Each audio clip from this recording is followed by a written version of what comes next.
పాకిస్తాన్ భవిష్యత్తులో కోలుకోలేని దెబ్బ కొడుతోంది భారత్. ఇప్పటికే భారత్ తీసుకుంటున్న 5 నిర్ణయాలతో పాక్కు వాళ్ళ ఫ్యూచర్ అర్థమయ్యే ఉంటుంది. ఇప్పుడు బీసీసీఐ కూడా ఒక కఠిన నిర్ణయం తీసుకుంది. ఇకపై పాకిస్తాన్తో ద్వైపాక్షిక సిరీస్లు ఆడేది లేదని తేల్చి చెప్పింది బీసీసీఐ.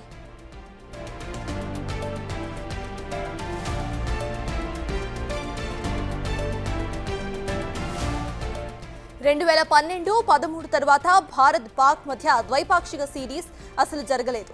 కేవలం ఐసీసీ ఈవెంట్స్ లో మాత్రమే ఇరు జట్లు కూడా తలపడేవి. ఉగ్రవాదాన్ని ఖండిస్తున్న భారత్ వాళ్లకు డెన్ గా ఉన్న పాకిస్తాన్ కు తమ క్రికెటర్స్ ను పంపించమని ఎప్పుడో తీర్మానించింది. మొన్న జరిగిన ఛాంపియన్స్ ట్రోఫీ పాక్ లో జరగ్గా ఆ దేశానికి వెళ్లేందుకు బీసీసీఐ నిరాకరించింది. దీంతో తటస్థ వేదికను ఏర్పాటు చేసిన ఐసీసీ భారత్ ఆడే మ్యాచెస్ అన్నిటినీ కూడా దుబాయ్లో నిర్వహించింది.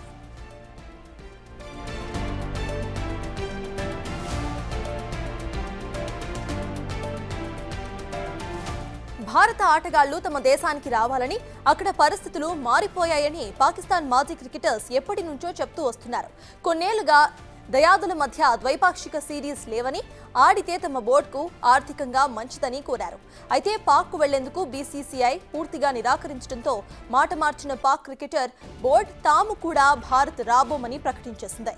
ఇక భారత్లో ఏ ఐసీసీ ఈవెంట్ జరిగినా కూడా పాక్ తటస్థ వేదికలోనే ఆడుతుందని ఐసీసీకి సూచించింది.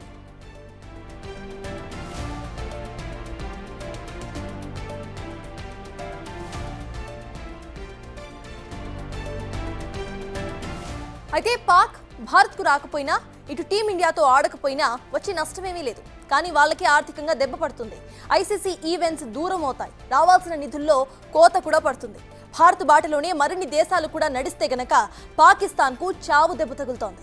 ఆ దేశం కోలుకోవటం అసాధ్యమవుతుంది. మళ్ళీ కాళ్ల బేరానికి వచ్చినా ఆశ్చర్యపోవాల్సిన అవసరం ఉండదు.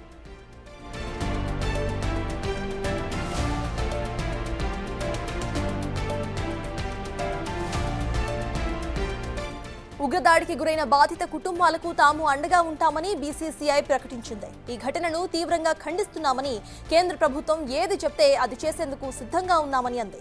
ఇక ఇప్పుడు భారత్లో జరిగిన దానిపై ఐసీసీకి అవగాహన కూడా ఉంది. భవిష్యత్తు ప్రణాళికను త్వరలో ప్రకటిస్తామని రాజీవ్ శుక్లా చెప్పారు.